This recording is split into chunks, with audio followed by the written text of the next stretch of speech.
weiß Bescheid. Intendo. Welcome to the most forward-thinking, inspirational podcast on the planet. Prepare to reevaluate everything you've been taught. They have the power. We have the numbers now. It's all just a constant illusion of control. They break us like horses. And they can tell us we're crazy, and we can say, well, you haven't seen anything yet. Everything you knew was a goddamn lie. Put you up and explode like it's the 4th of July. Possessed by perfection in this land, if you're awake, you're the enemy.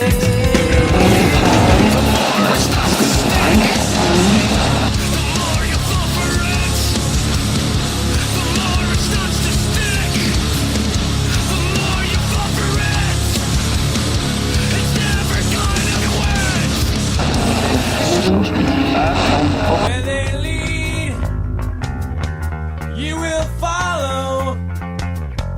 Well, I guess that's just the way it goes.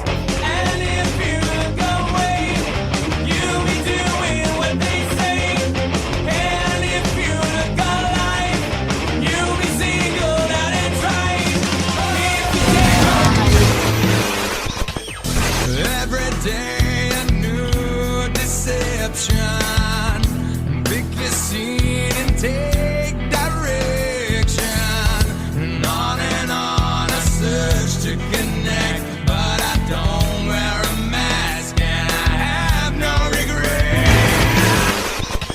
Down on your knees, you don't look so tall.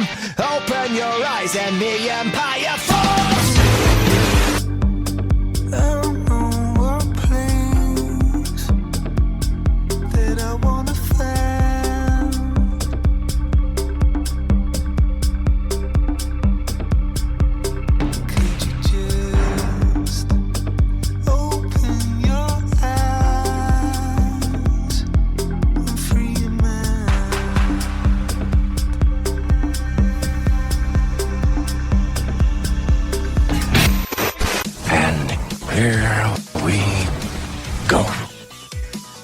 Ladies and gentlemen, welcome back to the Mental Mastery Alliance podcast. I have with us today an amazing guest, somebody whom I've wanted to speak with for probably the better part of a year, if not even a little bit more. And somehow time just keeps on ticking into the future. Before we bring her on, though, I do want to address the trucker convoy. This is something that a lot of my audience members have been asking about and texting about. And, you know, am I there and this, that, and the other thing? I'm not there. I'm not in Ottawa. I'm south of Ottawa. I'm in Toronto. But I am seeing footage directly from my friends' cell phones. I'm seeing all kinds of amazing stuff. And I do know the one thing that I'm seeing the most is manufactured division. So anything that you see that is just raw footage, it just seems to be that people are working together. They're working in cohesion with regards to people getting fed, people getting gasoline, people getting, good songs, good heat, good everything. Everybody seems to be having a good time. There are jackasses in every crowd. Where do I think this is going to go? I honestly, there are so many levels to that. And that's something that I'll probably get into in another episode, but I am giving an update right now. They're saying that, people are starting to talk and the rumbles are things are starting to move in a direction towards conclusion, which I'm really happy about. And that, they stopped the honking as far as I know, which is really good because that was kind of a dickhead move. You're up there, you're protesting, but people are still living up there and they don't want to hear the horns. And I don't want to hear the horns. When I'm in traffic, I don't even honk my horn when I get cut off. So just you guys being there and just you guys blocking the roads is obviously message enough. So thank you everyone for no more honking. It leads me, however, into our first guest, our only guest, the best guest, Sandra Rolus. She is a motivational speaker. She's a spiritual entertainer, much like myself. Her and I have a lot in common with regards to the way we think. thinks, says, is, endues is. And I'll tell you this, ladies and gentlemen, if I mess up my words throughout the rest of this podcast, it is because I am exhausted. But it's been one hell of a great day, and it's a fantastic exhaustion.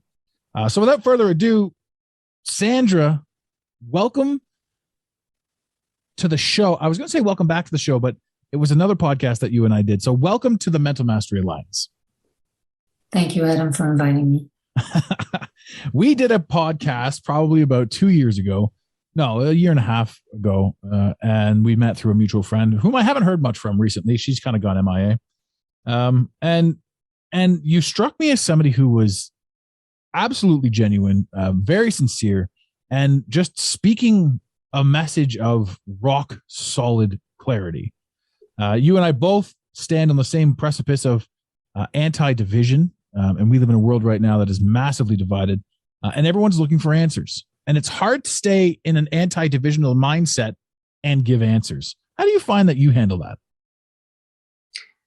Well, it's a really good question. And what we're seeing on a global level is also happening inside of the family. So I also had to deal with that on a family level, where there was a lot of division within my family. And how do you handle that? How do you have your own boundary? This is what I think, this is what I believe, but without going into any energy of trying to force the other person to see your point of view, to actually come from a place of unconditional acceptance for everybody's path, for everybody's thought process, and to just love your family and still stay in the family, because there's been a lot of pressuring at the kitchen table. Yeah. Either way, I'm not taking any sides here, but just seeing what happened in my own family and then how that reflects in the outer world. Right. And how do we deal with that on a day-to-day basis? And I think that is where the true mastery comes in, where we get to practice what we preach and all the things that we learned over the years. Now we're being required to put that into practice. I would agree with that. And even to take it one step in more, introspectively, it's the battle that's going on inside you. You're fighting, you're at war with yourself with regards to what you believe and why you believe what you believe. And that to me is it's an interesting thing, because, when you sit there and there's one of those exercises that I love. When you're arguing with yourself, you can literally watch yourself argue. So there is the arguer, the person that's saying one thing inside you, the person that's saying the other thing. And the one thing that a lot of people glance over is that there is another party observing the argument inside you. So when you talk about the dinner table, and I'm in the same thing right now with my group of friends, or with a small group of friends, I'm on a group chat, and I love these guys. I've known them since I'm 14, right? And one of them is 100% listening to and believing the media. And I love him to pieces, but you can tell that he's mad at me for not believing that sort of thing. And I laugh at that because I'm a bit of a shit disturber, and I'll poke that bear, just for fun. And it's funny to me to sort of watch this and to be privy to this and to know full well that he ain't angry. He's just been programmed by the television to have an idea and to defend it. And if you don't agree with him, now you're the bad guy. Now you're attacking his morals when he doesn't yet even realize that his morals were implanted in him through the perception that he has from the media, from this, that, and the other thing. The flip side of that coin, and again, being on the non-divisional side, every single thing that would have me believe something different, that's just me verbalizing what I was exposed to, right? So I took the time to look at this, and that made sense to me, and one thing led to another, this, that, and the other thing. And again, I've found that the more that I've gone down the rabbit holes, the more I no longer have a stance one way or the other. And it's kind of a shame too, because there's a lot of times, how many times have we heard the sentence, stand for something or fall for everything? Mm-hmm. And I think that that's detrimental. I think that even certain media tropes, that sound motivational, are detrimental. It's the same as a leopard can't change its spots, right? The whole reason we exist on this planet or this plane or this realm or reality or wherever we are, the only reason we're here is to change our spots. I don't know, if, with regards to introspection, with regards to changing your spots, with regards to being open to absolutely everything. How do you feel about, I guess, conflict resolution inside your own family? How did you handle that around your own table? Well, I must say I've done decades of personal work, not saying that everybody needs to do decades of internal work, because we've created a certain momentum, and people that came before me, many, many years before me, that were teachers and facilitators, created a certain level of momentum, and I caught their momentum. Mm-hmm. And then there's people right now that are creating momentum. So at any point when anybody wants to change their spots, which I would like to refer to as really understanding what your programming is on a subconscious level, because it's what is in our conscious mind, what is in our subconscious mind, what is triggered in our subconsciousness by all the media, all the movies, all the shows that we watch, and how can we be more mindful of what we watch and what we saturate our subconscious mind with.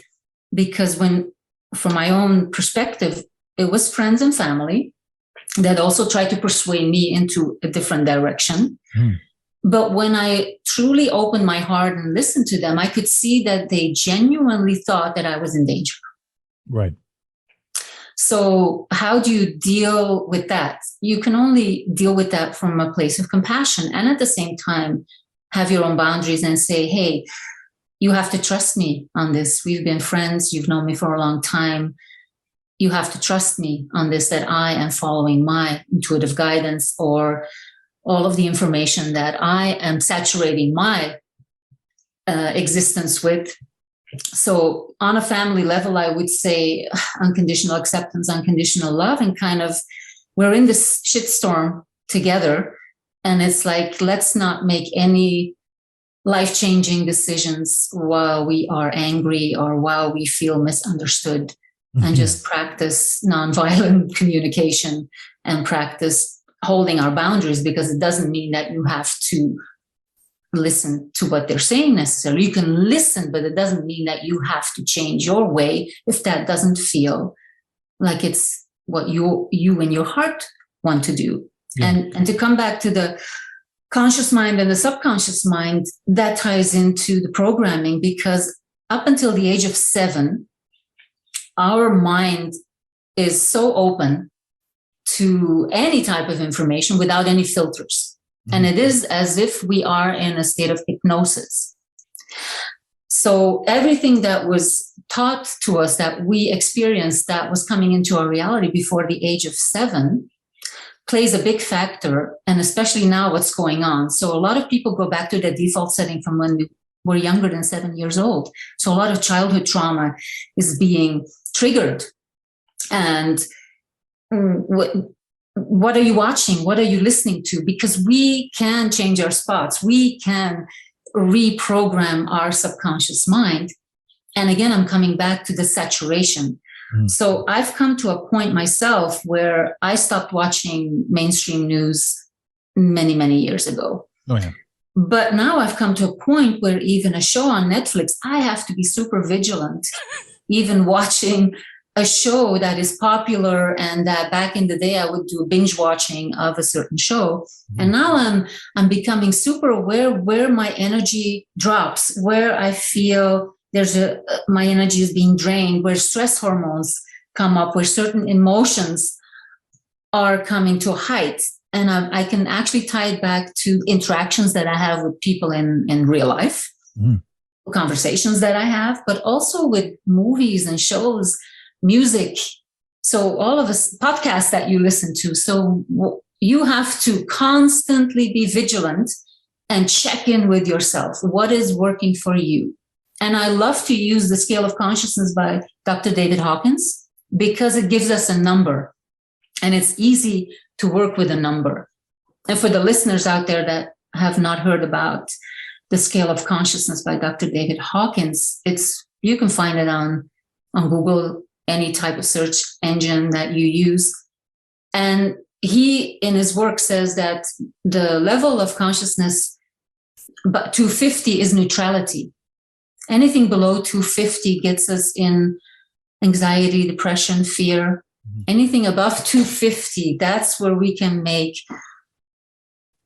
like a positive change in our lives. So when I work with the people that reach out to me, I often refer to the scale of consciousness, because a number gives you, it's like a lifeline. You can hold on to it. It's a measuring stick, because it's very, very hard for us to determine what gets us out of alignment or what gets us back into alignment. I would say, when you talk about the media, yeah, it's foregone conclusion. I don't think that there's a single listener right now that still watches the old 6 o'clock news. And yeah, I'll tell you, my awakening, however you want to put it, sort of growing into certain levels and understanding and comprehension of things and where we are and what we're seeing and doing. There are things that you lose. I lost interest in sports. I lost interest in distractions. I lost interest in drinking. I lost interest in unnecessary people. I lost interest in distraction. I lost complete interest in television shows and everything like that, because you just saw through them all. One of the interesting things too, one of the fun things is once you sort of live through that and you understand it and you see it and you sort of remove yourself from all of it, you're able to go back to it and understand that, you live in a reality that was all very much third dimensional.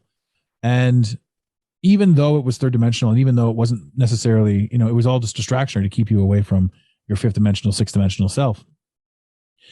Being aware of that allows you to go back and kind of enjoy it and see it differently. Now I watch a movie now, and there's, I used to love horror movies. I was a big fan. I'm a massive fan of the horror genre when I was locked in my third dimension. And it's one of those things where you're like, okay, well, this is supposed to scare you. And I was never overly scared from them. I was fascinated with the methodology. I was fascinated with the rhythm that a horror movie is supposed to follow. And they hit certain notches and certain heads, and they've got certain scare jumps at the right time. And there's just this formulaic approach to a horror movie that I very much enjoyed. Watching them now, I lose interest because I feel them attempting to pull my energy. And that to me is just, it's not a thing anymore. Watching every other television show, and like you said, you used to binge and all that sort of stuff. When I watch that stuff now, I can watch it, but I'm not watching it for the story that they're telling. I'm watching it for the story that they're telling. There is always an underlying tale that is to be had in any story. And, especially when you see the Masonic checkered floor in the movies, you know that you're getting a double entendre, double message. And that's kind of an interesting thing too, because you watch that stuff and you see the messages that they're saying. Like the movie, for example, I know you don't watch movies, but there's a movie called Don't Look Up on Netflix. It would behoove you, specifically you, to watch that movie, because what that movie is it's a mockery of the media, by the media, telling you flat out that you're foolish for looking up. The whole premise of it is, don't look into the sky to see imminent death coming. Just watch the television. And anyone that looks up is crazy, right? Does that sound familiar? A little bit, And when we talk about anti-division, we live in a world where the Prime Minister of Canada has flat out said, if you support these truckers, you're a racist. No, if you're an unvaccinated, you're a racist and a misogynist.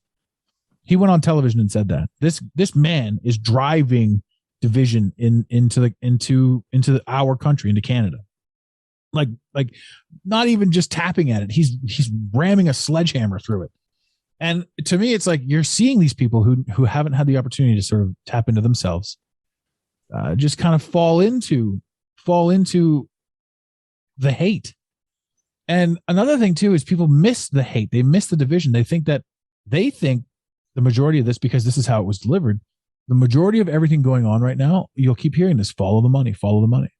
Well, the powers that be, in my opinion, invented money to keep us low vibrational as well. So the money isn't for them. It's for us. It's for us to be the distraction. It's for us to not have all the information. We can't play with a full duck, And if we're constantly hunting down the money, we're missing the point. And the point to me has always been, as soon as I became aware, the point to me was energy. Keep these low vibrations going and just drain the people, right? And if they keep them in a low vibration, they don't rise up, they don't challenge, they don't step into their own purpose. And once we do that, once we actually step into our purpose, everyone that's telling us we have to do this, that, and the other thing, they lose their power. So, I mean, that was long-winded, and you're the guest here, not me, but what's your take on that? On a financial system? I mean, I'm sure you've got a million things you want to say, but I'm curious to know, would you agree with me that the powers that be made the money to keep us chasing the wrong thing? Or am I just out in left field on that one? Yeah, I want to come back because I actually did see that movie, Don't Look Up. Oh, good. Because I do still watch movies and certain shows. I just to see, yeah.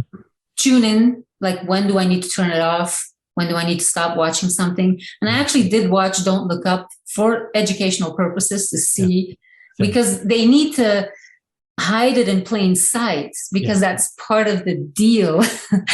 And I actually send out the title Don't Look Up to a lot of people, like, hey, look, this is actually what's going on. It's amazing that they're actually showing it in a Hollywood production with big actors, It's interesting. And yeah. Did you catch the running joke in that? I watched it like when it just came out. So the running joke that I caught that I absolutely loved, and it just looks funny on the surface, but it was, they were waiting in the White House, and the military general went to the cafeteria and got chips and water, and he said it's super expensive, so you had to pay for it. So they all gave him like $20 or whatever for chips and water. And that is a representation of the military complex just taking your money for no reason. And she brought it up like 4 times in the movie. I still can't get over that. The general charged us for the chips and water. What was that? Right? Yes. So, yes. That was beautiful funny. Subtleties. Yeah, absolutely. Absolutely. Yes. And then I really love the end when they all went off planet. And then there was instant karma when they went off planet. Because that's kind of, another theory that's going on with all of these off-planet travels. I personally go ahead. Sorry about that. Yeah, my issues on space.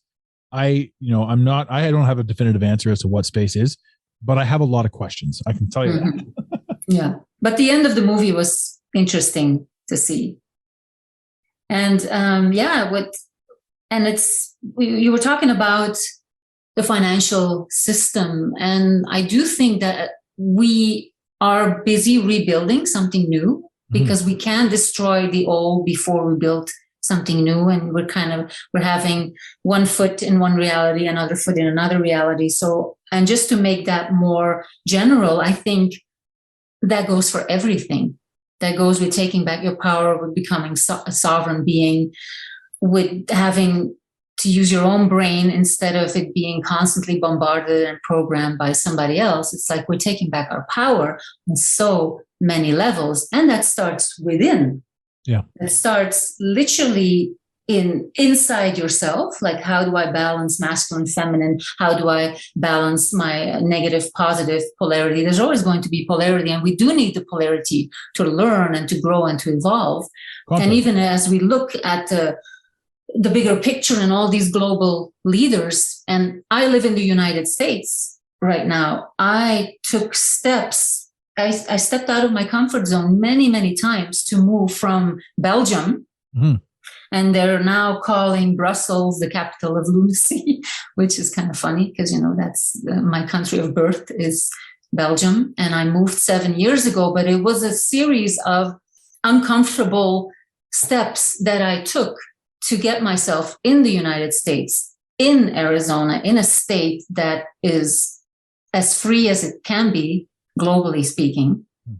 And when people say, oh, you're so lucky that you are there, I don't believe in that concept of luck. I believe in taking your power, following your intuition, following your guidance, and taking steps towards your preferred destination.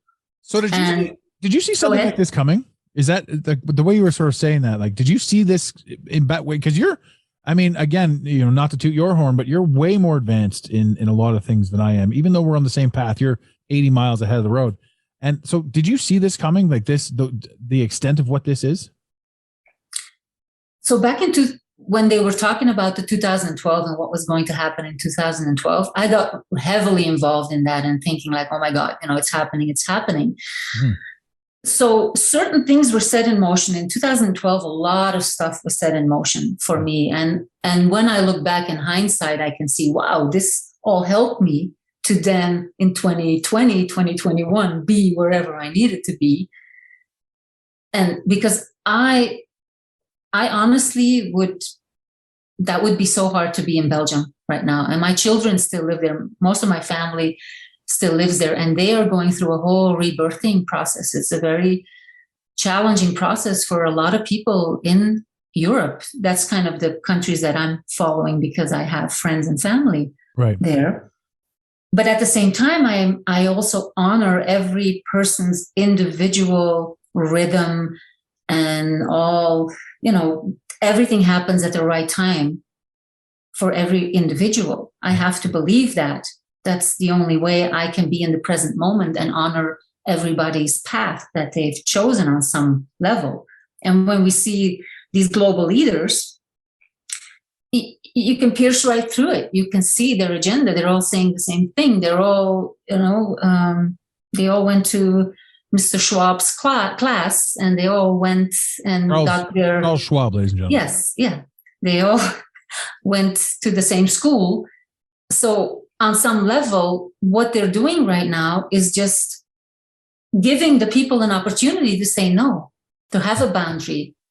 And what the truckers are doing in Canada is an example of that. How can you peacefully protest and mobilize a lot of people? Because there's more people that don't want all of the restrictions and that don't want the division and the polarization.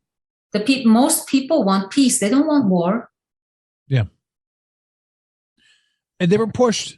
We were all pushed in Canada from peace to aggression. And it was one of those things where, like, it appeared to me at the time that Canada was attempting to comply its way out of tyranny. And that can't happen. Now, again, there's a lot of people that'll say, it's very negative. It's a very negative state. We're in a negative state. I almost feel guilty when I look at this and I see all of the oppression, I see everything, and I think to myself, this is an opportunity for you, like you said, to take your sovereignty back, to take your power back. I no longer believe in trusting the government. Not that I ever really truly did, but like right now, I have no desire to placate any of their games.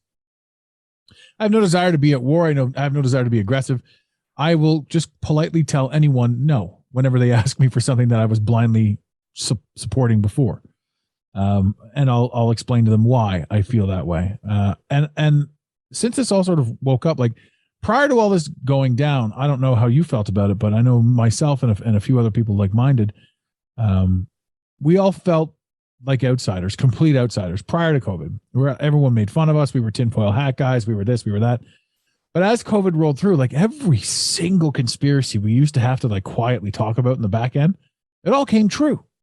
So now we've got a problem where everything that we ever predicted came true. Like, are we, what's actually happening? Like, and you hear other people be like, are you proud of yourself? Are you proud of this? Are you proud of knowing that? I'm like, man, it was just a matter of looking, and that you didn't see it is weird too, So I don't know. I personally don't know what comes next, but I do know that for the first time in my entire life, the past 2-3 years, I have true to goodness passion inside me. Like prior to that, prior to my awakening and prior to my awareness, it was all about, I was in sales and I was good at it. And we did, all kinds of roaming, everything like just that, like that movie, Wolf of Wall Street, that is literally what sales was, and that was huge. But no matter how much money you had, no matter how many things you acquired, like I was dead inside, dead and miserable.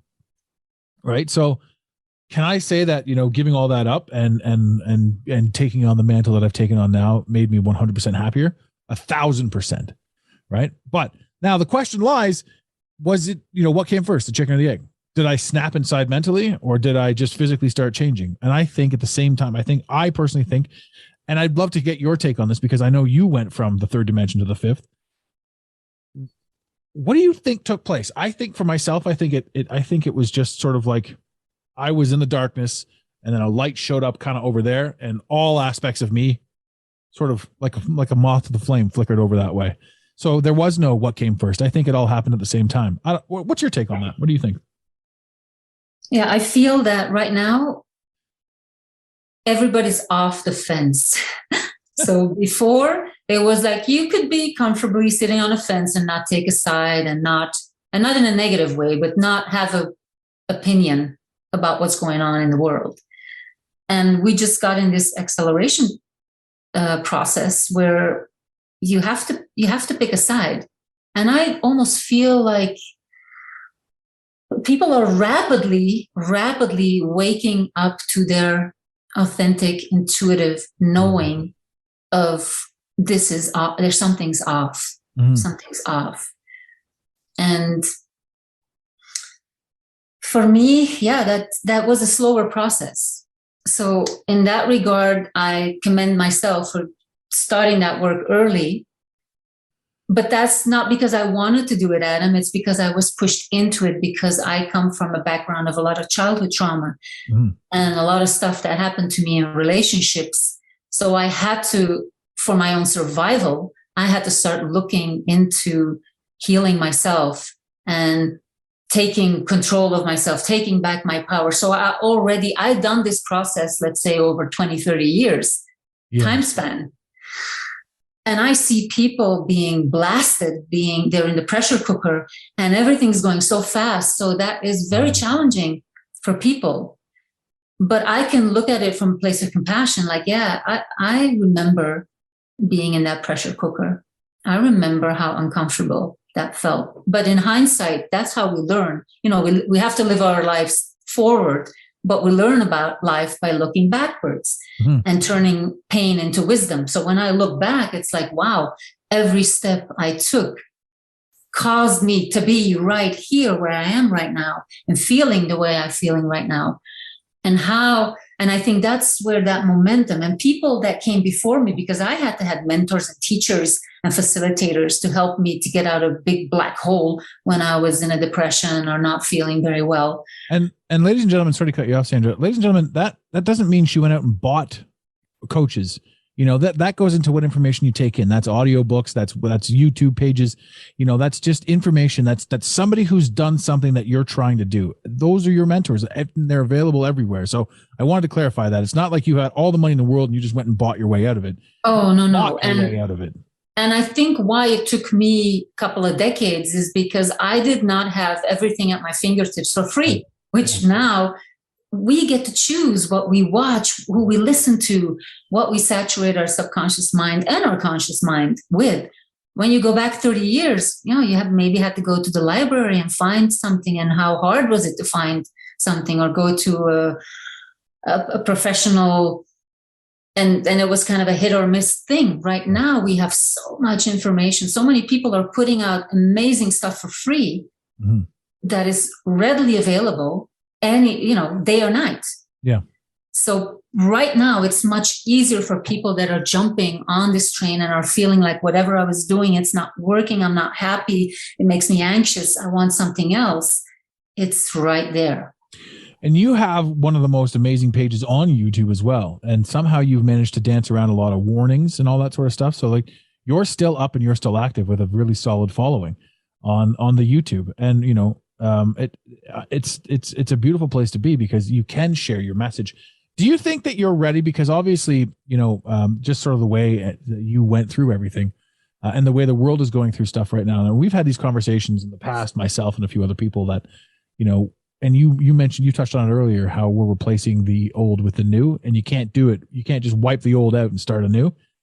I've said in the past that it's people like you who are going to be the new leaders. Do you think with all of your, I want to say training, but all of your many years of personal growth, spiritual growth, fundamental growth, financial growth, because this became, a way of life for you. Do you think that you're ready to step into that role when they do abolish the politicians, and when they do, or when people start just not paying attention to them? Or do you think that you're ready for the influx of people that will be coming to you? I think we're all ready. All the people that have done their own personal work are ready, but not necessarily as, let me show you how to do it, but hey, look at how I did it. Mhm. Because that's one of the taglines on my channel as well. If I can do it, so can you. Of course. I'm not pretending to be any stronger or wiser than anybody else. Yeah. This is a trial and error type of journey. And it's like when people come, you come from a place of authentic. This is the authentic experience. This is what I went through. Yeah. Yeah, you guys are getting pounded right now. But hey, there's a way out. Look at this, look at that. So I never regard myself as a leader or a teacher. I am more of a facilitator. But you will be. And that's kind of what I'm like, that's me projecting, but your energy, and this to me, it has to do with you, but it also has to do with the universe and where we're at right now. Your energy is one of the most pure and one of the most enjoyable and one of the most authentic I've ever been exposed to.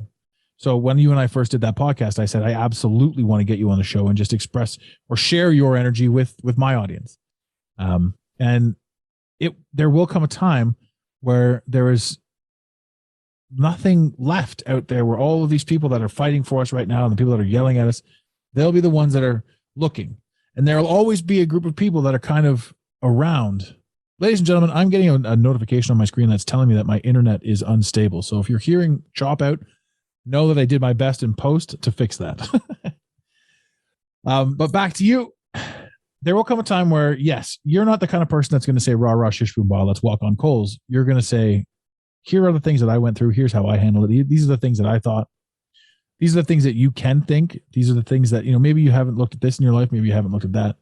And your energy is again, very much a nurturing, kind energy where you're simply being yourself. There's no catch. There's nothing for sale. There's no nothing. Yes, there's levels to who you are and levels to the access that people would have to you, because that's how life works. But as far as your natural course goes, you're one of the most kind giving people that I've ever met. So it's almost an inevitability that you're going to be at the higher echelon of people coming to you to solve their problems. And I think that if you aren't ready for it, you might want to be like, you know what, that might happen. So let's go ahead and start preparing ourselves mentally for a step like that. Well, and I trust that just me living my life is prepping me for whatever I need to be ready for, whatever that is going to look like, whatever that's going to be. Because I just came out of a 7-year relationship with covert narcissist. And actually, when we look at that on a global level, we are all in relationship with these narcissistic governments. Yeah. So I see the similarity in how do you, without getting violent, without overstepping your own boundaries, how do you break out of a relationship like that? How do you reclaim everything that you have in you to make that happen? And that is something that I'm seeing, that people on a global level, they're literally, it's like the Stockholm syndrome. They don't know. They're suffering from Stockholm syndrome, some of them. Yeah. They're in a narcissistic, abusive relationship, and they're still making excuses for the abuser. Yes. And so let's look at our, on a personal level, how can we on a microcosm, micro level, start working ourselves out of abusive relationships? And sometimes we are in an abusive relationship with ourselves, growing in and evolving in as a person. That is going to be, maybe it's just leading by example. That's the best way to lead. Yes. You broke up quite a bit there, but we got the gist of it. And that's my internet's problem. So I do apologize. Again, listeners, I'm sorry for that. This is just one of those days where I get a really solid guest and my internet's like, you know what? Screw you. So going back to that, when you have the conflict and when you have the strife and when you have the desire to, not the desire, but the unwillingness to be part of the Stockholm syndrome, I've found that to anyone that's sort of suffering from that, when I've had the opportunity to speak with them, you don't attack the government, right? Because their immediate answer is, why would the experts steer us wrong? You bring up the conflict that the experts just constantly don't care about. It's just a constant rotating storyline. But I've always found that the best way to sort of attack that is not to push my views on them, but to show them how the story changes and how it relates to and how it correlates with them. And on a more selfish note, I've also sort of taken a side or taken the idea of when you see these people, and I don't know if you and I ever talked about NPCs, non-player characters, in the world around us. There are a lot of people that we might waste our time on. And this demonstration, what's taking place now, is allowing us the freedom of not having to do that. Like there's a stamp somewhere that says this guy, you put a lot of effort in this guy, but if you're I personally would never approach somebody and try to change their mind if they're wearing a face mask. And at the same time, I don't know their whole story, right? Maybe they've got this, maybe they've got that, but I'm not going to be aggressive one way or the other towards this individual. Now, if this individual is wearing a face mask and is aggressive towards me for not wearing a face mask, there was a moment in time where I might have been a dick, or I might have expanded some energy on that. But you don't need to anymore. That's a thing of the past. You're like, thank you for your time. We're out of here. And I don't know. Do you think that, again, I know, this is a non-divisional thing, and what's your take on how the world is exposing itself? Do you think that the world is truly exposing itself, or do you think that you're seeing more of yourself through the actions of others externally? Do you think that it's a really solid mirror? Let's just say the external. Good question. Because I always say that the mirror, everything we get reflected back to us is two major things. One is who am I and what is reflected back to me, but also what do I judge? Yeah. And whatever we judge is going to be reflected, up in your face. So if I go out and like I said, I live in Sedona, Arizona. We don't have a mask mandate. We never had to wear a mask from the beginning of COVID.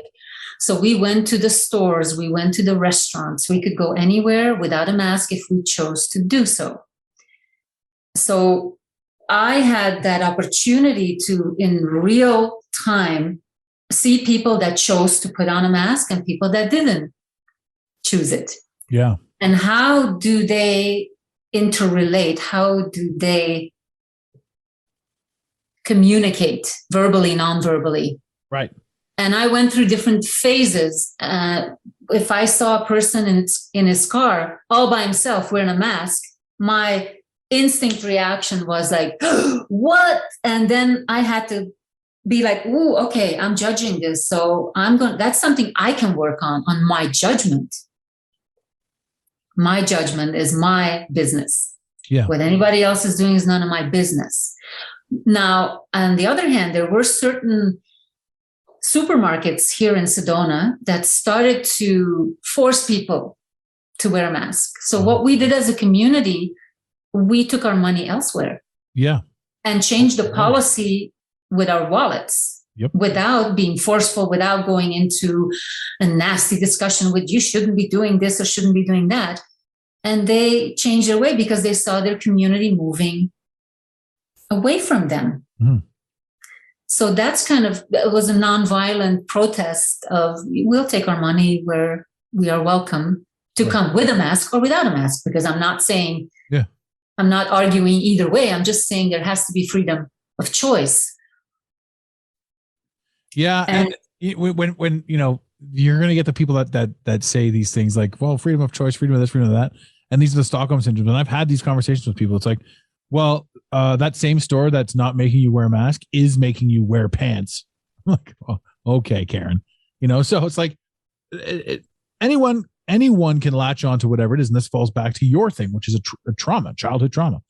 And some people are simply addicted to being divisive. They're addicted to it. They don't understand life that isn't divisive. So it's like, okay, so, when you agree with them, like, what's your point? What's your this? Mm-hmm. That? That's the kind of thing that I'm like, we don't have to we don't, in this day and age and after everything that's gone down, I don't think that we have to pay too much attention to that. I think that this is a gift that has allowed us to understand who deserves our time, who deserves a conversation, who deserves our energy. And that's not me saying I'm better than you, I'm better than this, I'm better than that. That's me saying in a split second, there are more markers now for us to be like, I will engage, I won't engage. Mm-hmm. And I think that that is massive. I think that cures division. And some would say, no, you're dividing yourself based on your version of markers, 100%. But the fact that I'm dividing myself from this individual, it allows me to say yes to these other 3 individuals and to grow myself as an entity, as a group, as a prosperous, I don't know, whole being, right? And there's another thing too, what I've always said is, the division, they can only push us so far apart until they've pushed our backs against each other, and now we're all grouped up. Even though we were divided over here, we're now all grouped up over here. They keep pushing, they've pushed us back together. So, I mean, we're living in a crazy time. We're living in a wonderful world in that sense. And I know you got to get going. I know you've got you're one of them busy folk, and I love it. And I love that you gave us some time today. Again, it took forever. And I, I'll wait another year and a half to get you back on the show. But if you could leave this audience with some rock solid advice, anyone that's going through anxiety or depression or doesn't feel good about themselves, all of your stuff, by the way, and there will be, I'm definitely going to be leaving your show links in the liner notes. A lot of the stuff that the Mental Mastery Alliance, not a lot, but a decent amount of the stuff that the Mental Mastery Alliance posts on Instagram. We steal some of that from you as well. We always give credit, but we steal some of that from you. Your stuff is solid. So in your own words, what would you leave these guys who are amazing, by the way, each and every last one of you? Any last words of amazing advice from Sandra? Mm-hmm. I would practice self-inquiry and maybe even keep in a journal on where you feel your energy being drained. And you can use that scale of consciousness to kind of feel like, oh, where am I going into fear? Where am I going into anxiety? What was I doing? What was I listening to? Who was I talking to? So that you become super aware of where your weaknesses are, where your energy could drop. And then what makes you more joyful? What gets you out of a state of anxiety or depression? And for some people, that could be watching a YouTube video of cats or babies. Right. It could be a meditation, but just become super aware of where your energy is drained, where it drops, where your level of consciousness is dropping into fear, anxiety, and where you can be in a place of neutrality. Mm-hmm. And I think that is a gift, if everybody can give that gift to themselves, to understand themselves, how they operate, how they are designed, and just find something or multiple tools. For me, it's going out in nature, going out on a walk, just connecting with nature. Water is another thing. You could take a salt bath, you could jump in the ocean, you could go swimming in a river or a lake, because that is something that could be an instant reset. Even if you don't feel very well, it can be an invigorating type of thing that gets you back into a state of neutrality. Could be more sleep. Anything, just find what works for you and get to know yourself on such an intimate level that you immediately, when you are in conversation with somebody or you are watching something on TV, that you immediately catch yourself like, oops, this is not good for me, or this is exactly what I need. Yeah, I need more of this now. Oh, no, I love that. I love that. And your webpage, sorry, your YouTube is a lot of that. There's a lot of your energy comes through on that. And man, I couldn't agree more when you talk about jumping a lake. There's, that first swim of the spring, and then all throughout the summer, a lake swim far supersedes a pool swim. It's a totally different thing. Yeah. And even if you don't have a lake, just take a bath at home or shower. It can just reset your energy. Yeah. And the YouTube channel, it has a lot of guided meditation. So I'm not really talking about a certain subject. I'm literally handing you a tool to go into a deeper state of relaxation. Higher state of consciousness. Mm-hmm. I love that. And thank you. Thank you for sharing your time with us. Thank you for coming on the show. I had a blast. I had a blast, and there's so much that we could have talked about, we could have touched on, but a lot of it has to do. It's all political, and I know you're not politically charged, and there's also no point in giving a lot of that bullshit any credit or any credence. There's a lot of times where, and this is one of the things too, a lot of people want to talk about certain things. Yeah, I touched on it at the beginning of the show, the truckers, but there's a lot of negativity out there that people want to fight over the negativity. And when you have a peaceful person like yourself and a peaceful aura and energy to come on the show, it slows things down and it calms things down. And this particular episode was a lot more slow, more rhythmic than the majority of the shows that I put out. But I loved it. I loved the time that we had here. So I will make sure that all of your links are in the show liner notes. So everybody listening to this right now, just click on her YouTube, click on her Instagram. It's all there for you to look at. And in the infamous words of Red Green, keep your stick on the ice. Thank you for listening to today's Mental Mastery Alliance podcast. Let the team know you're listening by using the hashtag MMA and Mental Mastery Alliance. Want more motivation? Be sure to follow online on Instagram at Mental Mastery Alliance and on Facebook at Mental Mastery Alliance. And remember, your perception creates your reality. Make it a great day. You got it, Pontiac.